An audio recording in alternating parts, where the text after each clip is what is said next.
They say men are from Mars and women are from Venus, and it's really true.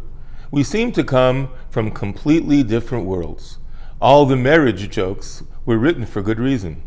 By the way, even the Torah recognizes these basic differences. For example, on holidays, we have the mitzvah of v'samachta b'chagecha, to be happy. And the Talmud tells us men fulfill this obligation with good meat and wine, while women should be given beautiful jewelry and clothing.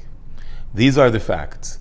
Men and women are different. But even if we could put them both in one category, calling them adults, we would all agree that children go in a very separate category.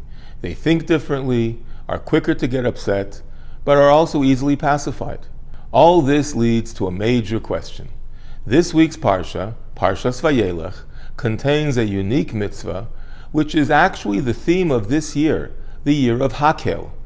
Once every 7 years, on Sukkot, every single Jew gathered in the Beit HaMikdash to be inspired in their commitment to Torah and mitzvahs. But if men, women, and children are so very different, why make them all come together? Wouldn't it be more effective if we made a men's service, a women's circle, and a kids program? In 1939, on the eve of the Second World War, at precisely this time of year, the previous Lubavitcher Rebbe was in Warsaw, Poland, when the Germans began bombing the city. He later recounted that when the air raid siren sounded, all the local Jews rushed quickly into the shelter. Every single type of Jew was there, men, women, and children. There were bearded Hasidim and clean-shaven Litvaks, intellectuals and working people, religious and completely unaffiliated, and all crammed together into this tiny space. Suddenly, the walls shook. A huge bomb had fallen mere yards away from the shelter, and as if on cue, each and every person cried out in unison, Shema Yisrael, Hashem Elokeinu, Hashem Echad. And the Rebbe said, never in his entire life did he hear the Shema being said from such depths of the soul. Because despite all our differences, and there surely are differences, at our core, we are truly one.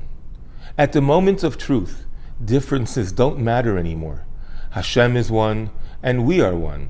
One family, one vision, and one goal. And what's more, we are not one despite our differences, but because of our differences. Just like a beautiful symphony cannot exist if everyone plays the same single instrument, so too, every Jew is needed to contribute their unique qualities to the collective Jewish nation. This, my friends, is the message of Hakel, the message of this year. Once every 7 years, we remind ourselves that our differences don't divide us, but instead, indeed make us one. Wishing you and yours a Shabbat Shalom u'Mevorach and a Gemar Chatima Tova.